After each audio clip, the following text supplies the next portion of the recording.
Hello students, मैं राहुल आपका next video lecture लेके आए हैं। लास्ट लेक्चर में हमने पैरेललोग्राम लॉ ऑफ फोर्सेस के न्यूमेरिकल किए थे। आई होप कि आपको अच्छे से समझ में आ गए होंगे। अगर किसी को स्टिल कोई डाउट है तो आप मेरे को पूछ सकते हो बाय कॉलिंग, बाय टेक्सटिंग। ठीक है, तो व्हाट्सएप नंबर आपके पास है, तो आप चाहे उसके ऊपर भी अपनी जो क्यूरी है वो मेरे को सेंड कर सकते हो। आज आपको नेक्स्ट टॉपिक करवाने जा रहे हैं। छोटे छोटे टॉपिक हैं 2-3, उसके बाद एक न्यूमेरिकल टॉपिक आएगा, उसको करेंगे। तो सबसे पहले आपके पास है यहाँ पे पॉलीगन लॉ ऑफ फोर्सेस। ठीक है जी,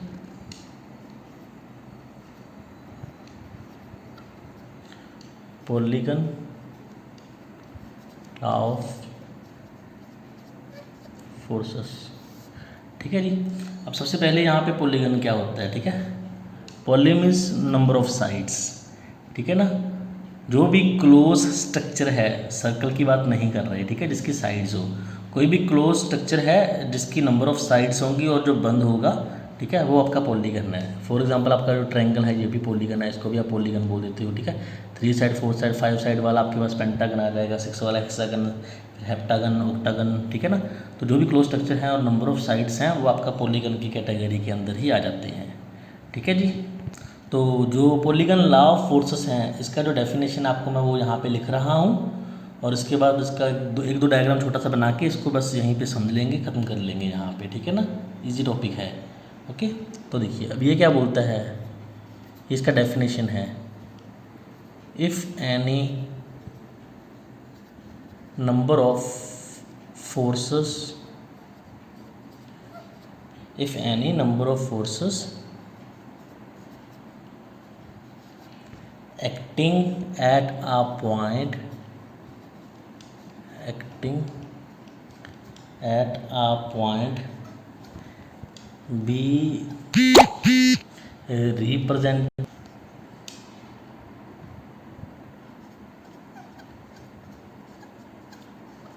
in magnitude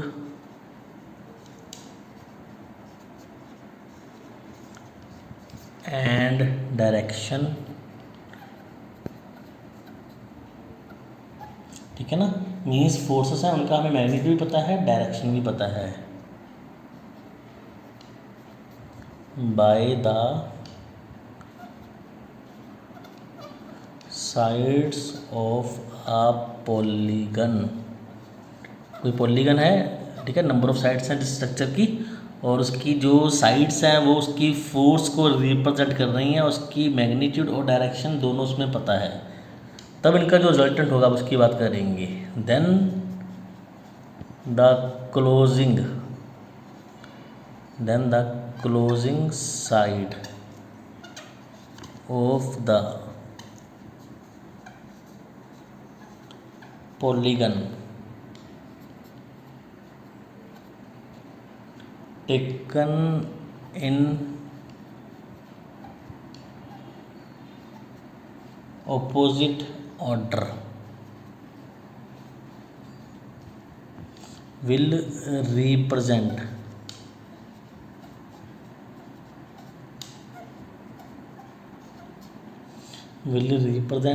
the resultant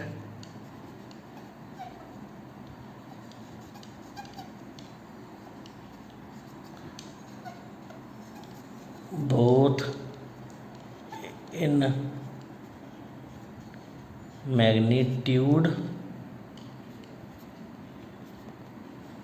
and direction. ठीक है जी, अब इतनी बड़ी डेफिनेशन के कहने का मीन्स क्या आपको वो समझा देता हूँ। मान लीजिए आपके पास नंबर ऑफ फोर्सेस एक्ट कर रहा है। ठीक है, ये जैसे बाहर को P1 है, ठीक है जी, ये इधर में P2 है, ये P3 है, ठीक है, ये आपका P4 है। अब कोई भी पॉलीगन है मान लीजिए, उसमें 4 साइड हैं और यहाँ पे क्या है, P1 आपका इस डायरेक्शन में फोर्स लग रहा है, ये इसमें, ये इसमें, ये इसमें, तो इन सबका जो रिजल्टेंट है वो इसकी जो नेक्स्ट साइड होगी जो ऑपोजिट ऑर्डर में होगी। अब सेम ऑर्डर ऑपोजिट ऑर्डर का मीन्स क्या होता है, अब ये आपकी पहली फोर्स है मान लीजिए, ठीक है, जहाँ पे ये ख़त्म हो वहीं से इसकी दूसरी फोर्स शुरू हो जाए, तीसरी फोर्स शुरू हो जाए, फोर्थ फोर्स शुरू हो जाए, फिफ्थ फोर्स शुरू हो जाए, सिक्स्थ फोर्स शुरू हो जाए। लेकिन जो ये सारी सब सेम ऑर्डर में है, ऑपोजिट ऑर्डर में कब होंगी? जब ये हेड और हेड आपस में टकरा जाएंगे। मीन्स दोनों का जो ये एरो है ये अगर सेम मिल जाए तो ये अब इसका ऑपोजिट ऑर्डर होगा। ये सारा सेम ऑर्डर में है बट ये जो है ये अब ऑपोजिट ऑर्डर में कहलाएगी, ठीक है ना। अब जो हमने पॉलीगन का डेफिनेशन लिखा है उसके अकॉर्डिंग जो डायग्राम यहाँ पे बनेगा,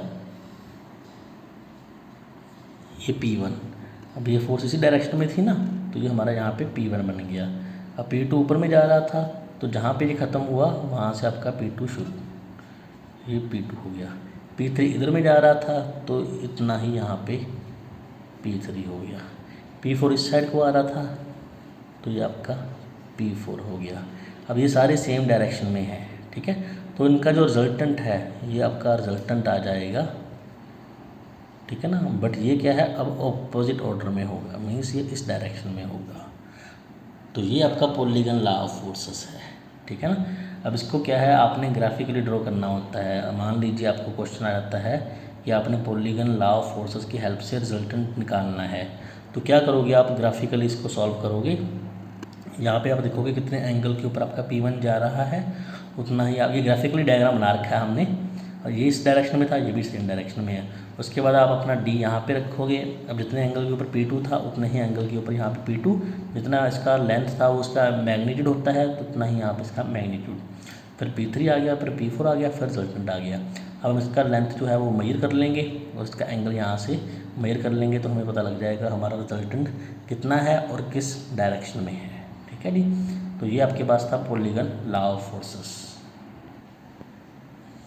इसके बाद आपके पास जो है वो रिजॉल्वर्ड पार्ट का एक फंडा है। ये पहले एक छोटा सा है टॉपिक, उसके बाद एक बड़ा टॉपिक आएगा नंबर ऑफ फोर्सेस के ऊपर, रिजॉल्वर्ड पार्ट, ठीक है। ठीक है, दो टूटे पार्ट लेते हैं। अब जब भी आपके पास कोई भी फोर्स एंगल के ऊपर होगा, फोर्स एट एंगल, तो वो क्या है, हमेशा दो हिस्सों में टूटता है, उसका ये हमने स्टडी करना है। अब मान लीजिए आपका फोर्स ये जा रहा है, ये 30 डिग्री एंगल के साथ में है, हॉरिजॉन्टल के साथ में, ठीक है। अब ये फोर्स के दो हिस्से टूटेंगे, एक हॉरिजॉन्टल के अलोंग, एक वर्टिकल के अलोंग। इनका अब नेम क्या होगा, अब ये F है, जितना यहाँ पे फोर्स होगा उतना इसका आंसर आएगा पहले तो F। अब ये एंगल बन रहा है, अब जिधर भी एंगल बन रहा है उसके जो साथ वाली साइड होती है वो हमेशा कॉस के अंदर टूटती है, तो ये cos 30 इसका नाम आ जाएगा, इसका नाम sin 30 आ जाएगा। मीन्स अब ये खुद कुछ नहीं रही, इसने अपने दो हिस्से तोड़ दिए हैं, रिजॉल्वर्ड पार्ट हो गए हैं, एक हॉरिजॉन्टल डायरेक्शन में है, एक वर्टिकल में है।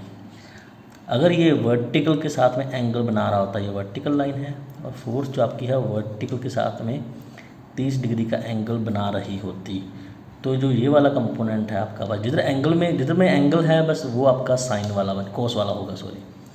फिर कोस आपका इस साइड हो जाता और साइन आपका फिर इस साइड हो जाता,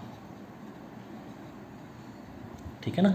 जिधर में एंगल बन रहा है उधर वाला कॉस कंपोनेंट होगा और अदर कंपोनेंट आपका साइन होगा, ठीक है जी। अब इसका एक आपको छोटा सा न्यूमेरिकल भी बता देता हूँ मैं यहीं पे, छोटा सा न्यूमेरिकल जस्ट। ये पार्ट रिजॉल्वर्ड है लेकिन इनको कंपोनेंट ऑफ फोर्स बोल दिया जाता है, ठीक है। रिजॉल्वर्ड का एक बड़ा सा टॉपिक है वो उसके बाद आएगा, उसमें क्या है, नंबर ऑफ फोर्सेस होंगी। यहाँ पे तो हम एक फोर्स के ऊपर स्टडी कर रहे हैं ना, तो ये कंपोनेंट इन एक्स डायरेक्शन और कंपोनेंट इन वाई डायरेक्शन बोल दिया जाता है। इसका एक आपको छोटा सा न्यूमेरिकल मैं करवा देता हूँ। न्यूमेरिकल का स्टेटमेंट आपको ऐसे आता है, find the components of force. अब फोर्स यहाँ पे दे रखा है 10 किलो न्यूटन और एंगल इसका है 30 degree with east in the first quadrant. अब ये आपको कंफ्यूज करने के लिए इतना कुछ बता दिया है, होता कुछ नहीं, आपको बताऊंगा अभी, ठीक है ना। फर्स्ट क्वाड्रेंट, ठीक है। जनरली क्वाड्रेंट आपके क्या होते हैं, ये आपका फर्स्ट क्वाड्रेंट होता है, ये सेकंड होता है, ये थर्ड होता है, ये फोर्थ होता है। अब उसने बोल दिया यहाँ पे फोर्स आपका है, ठीक है ना।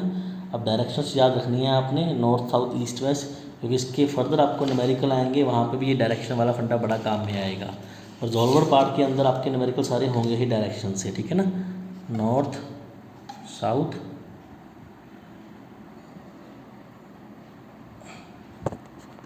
नॉर्थ साउथ, इधर में वेस्ट, इधर में ईस्ट। अब आपका जो था फोर्स वो ईस्ट के साथ में, ये ईस्ट डायरेक्शन आ गया, इसके साथ में एंगल बना रहा था 30 का फोर्स आपका, जो कि 10 था। अब एंगल यहाँ पे बन रहा है ना, तो ये आपका कंपोनेंट टूटेगा, ये 10 cos 30 हो जाएगा, ठीक है ना। 10 क्या है, फोर्स जो लग रहा था, आपको बताया था ना मैंने, जो फोर्स यहाँ पे लगेगा वही इसका नेम होगा। तो यहाँ पे 10 लग रहा था, 10 के सामने आ गया, तो ये आपका बन जाएगा 10 sin 30। तो आप यहाँ पे इसके कंपोनेंट लिख दोगे। जो आपका एक्स डायरेक्शन है, फोर्स एक्स डायरेक्शन में, वो आपका टूटा है 10 cos 30।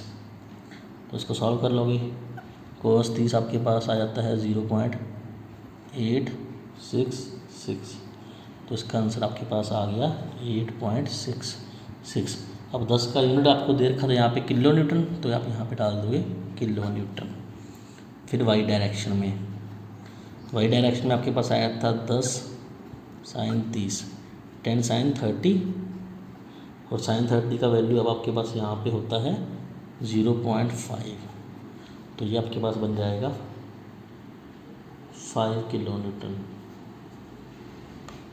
5 किलो न्यूटन, ठीक है ना। तो आपके पास ये दोनों इसके आंसर आ गए हैं, ठीक है। तो ये आपका होता है कंपोनेंट्स ऑफ फोर्स, ठीक है। अभी बता रहा हूँ आपको रिजॉल्वर पार्ट्स, ठीक है। ये कंपोनेंट ऑफ फोर्स क्लियर हो गया ना। जब भी कोई फोर्स एंगल के ऊपर होगी, उसके दो कंपोनेंट टूटेंगे, ठीक है ना। एक कॉस, एक साइन वाला, जहाँ पे एंगल बन रहा है वो वाला कॉस वाला, और उससे अपोजिट आपका साइन वाला, ओके। अब रिजॉल्वर्ड पार्ट्स के फंडे में क्या होगा, यहाँ पे क्या है, नंबर ऑफ फोर्सेस होंगी, तो सबके हॉरिजॉन्टल कंपोनेंट और वर्टिकल कंपोनेंट अलग अलग ऐड करने हैं हमने, ठीक है। अब इसका डेफिनेशन देखिए क्या होता है रिजॉल्वर्ड पार्ट का। Principle of resolved part topic का नेम है, ठीक है। The algebraic some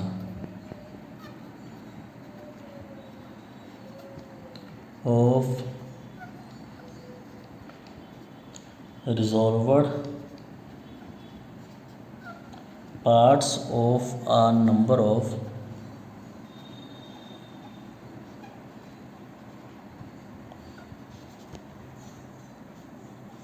coplanar concurrent. याद है ना क्या था कोप्लेनर कॉन्कूरेंट, जो एक ही प्लेन में होंगी और एक ही पॉइंट के ऊपर कट कर रही होंगी। Concurrent forces in a given direction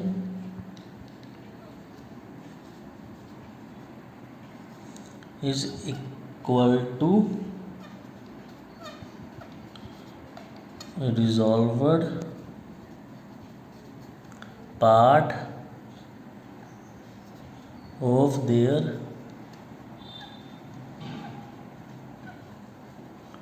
resultant in the same direction, ठीक है। अब जो रिजल्टेंट है बोल रहा है वो भी दो पार्ट्स में टूटेगा, और उनका जो अलग अलग होगा, कोस वालों का कोस के साथ आएगा, साइन वालों का साइन में आएगा, ठीक है। इसका एंड रिजल्ट आपको बता देता हूँ जनरली क्या रहेगा, ठीक है ना। यहाँ पे जनरली क्या रहेगा, रिजल्टेंट कॉस थीटा मीन्स आपके पास मान लीजिए यहाँ पे कॉन्कूरेंट वाला पॉइंट आ गया, ये P1 P2 P3 P4 P5, ये अलग अलग फोर्सेस हैं। अब यहाँ पे सबके एंगल होंगे। अब ये θ1 आ गया, और जो θ2 होगा ना वो ग्राउंड के साथ यहाँ तक होगा, ये θ2 होगा, ये θ3 हो गया, ये θ4 होगा, ठीक है। ऐसा नहीं होगा कि θ4 जो 4 है जो इनके बीच का एंगल होगा, सारे एक ही लाइन से, हॉरिजॉन्टल लाइन से शुरू होंगे, ठीक है ना।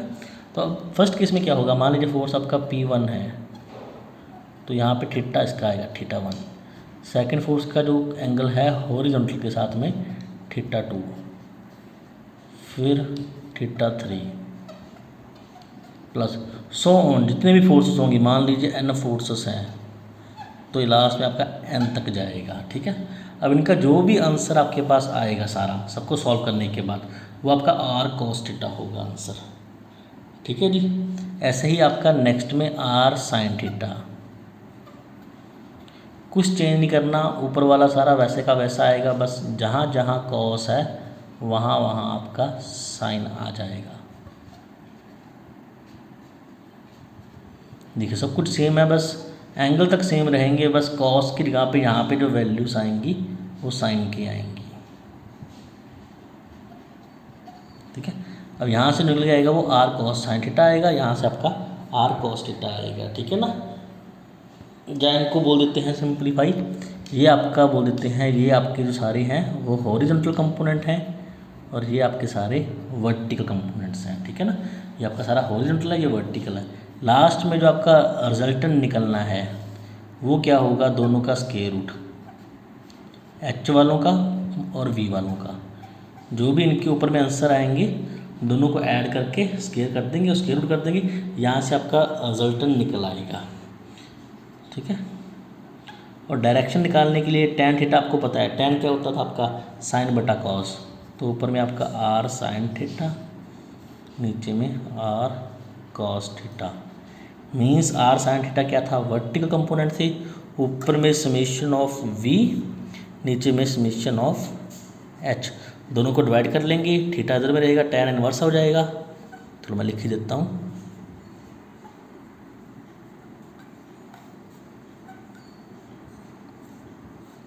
इसको सॉल्व कर लोगे तो आपके पास यहाँ से थीटा निकल आएगा, ठीक है जी। अब इस टॉपिक के अंदर मेनली आपके पास रहेगा साइन कन्वेंशंस का फंडा काम में आएगा, ठीक है। साइन कन्वेंशंस क्या होंगे, देखिए ग्राफ पेपर के ऊपर काम करते थे आप हमेशा, ग्राफ पेपर में क्या होता था, ये एक्स एक्सिस वाई एक्सिस, इधर में सारे पॉजिटिव होते थे, इधर में सारी वैल्यूज नेगेटिव होती थी, तो ये हॉरिजॉन्टल कंपोनेंट हो गया ना, इधर वाला पॉजिटिव लेंगे इधर वाला नेगेटिव लेंगे, मीन्स जो भी फोर्स इस डायरेक्शन में वो पॉजिटिव रहेगी, जो भी फोर्स आपकी इस डायरेक्शन में है वो नेगेटिव रहेगी, ठीक है। ये पॉजिटिव ये नेगेटिव, ऐसे ही यहाँ पे अगर अपवर्ड जा रहे हैं तो पॉजिटिव, डाउनवर्ड आ रहे हैं तो नेगेटिव। ये अपने साइन कन्वेंशन याद रखनी है, इसके न्यूमेरिकल्स में यही काम में आएगी। राइट जा रहे हैं पॉजिटिव, लेफ्ट जा रहे हैं नेगेटिव, अपवर्ड जा रहे हैं पॉजिटिव, डाउनवर्ड आ रहे हैं नेगेटिव, ठीक है जी। तो यही फंडा आपका यहाँ पे मेनली काम में आएगा, ओके। जो इसके न्यूमेरिकल है ना, वहाँ पे आपके फोर्स के रिजॉल्वर्ड पार्ट्स होंगे, वो इसी की हेल्प से आपके सॉल्व होंगे, ओके। अब आपको एक न्यूमेरिकल इसका मैं करवा देता हूँ जल्दी जल्दी से। अब जो आपको न्यूमेरिकल करवा रहा हूँ उसमें इसको डायग्राम दिया हुआ है, आज जो डायग्राम दिया हुआ है उसका करेंगे, कल आपको करवाऊँगा जब हमें खुद डायग्राम बनाना पड़ेगा इसका, ठीक है ना। अब देखिए यहाँ पे क्या बोला उसने, ये डायग्राम दे रखा है उसने, जो पहला फोर्स आपका वो हॉरिजॉन्टल डायरेक्शन में लग रहा है और ये आपके पास है 15 न्यूटन।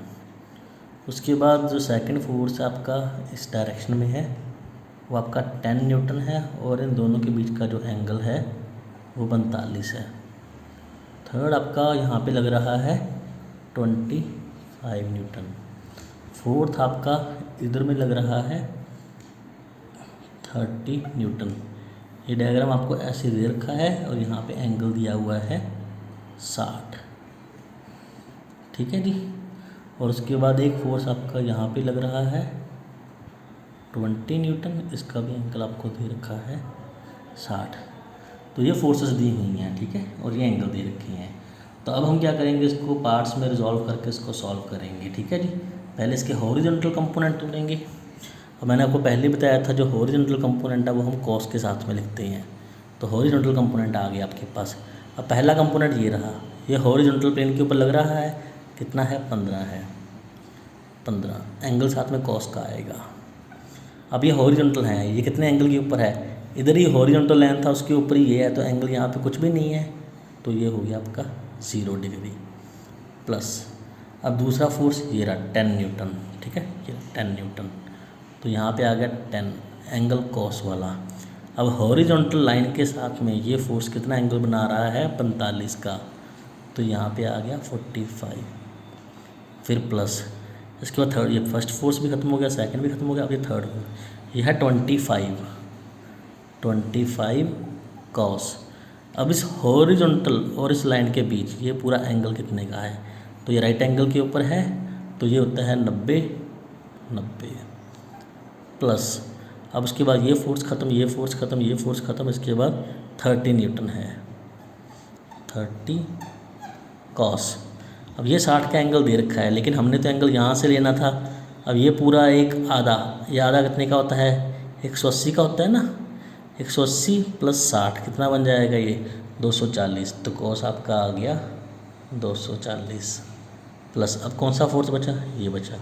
अब ये कितना था 20 कॉस। अब ये पूरा सर्कल आपका 360 का होता है ना, 360 में से 60 माइनस कर दोगे तो पीछे कितना बचेगा, 300 बचेगा। हमने हॉरिजॉन्टल के साथ में ऐसे एंगल लेना होता है, ठीक है ना, तो ये 60 बीच में से माइनस कर देंगे तो यहाँ पे आ गया 300, ठीक है जी। अब इसको सॉल्व कर लेंगे।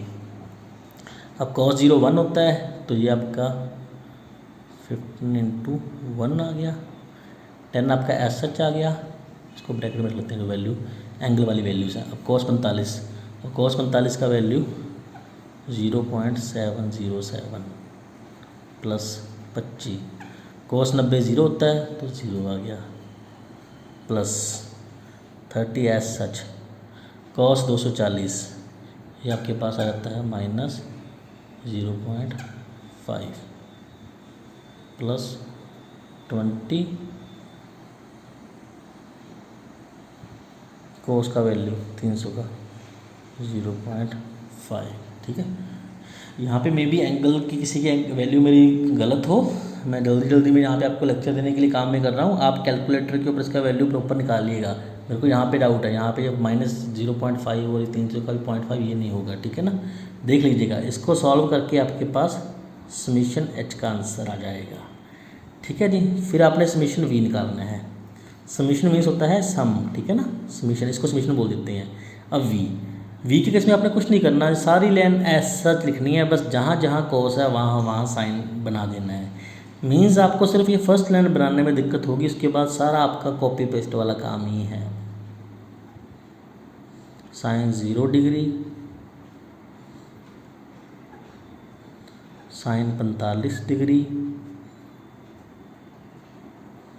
Sign 90 degree, sine 240, sine 300,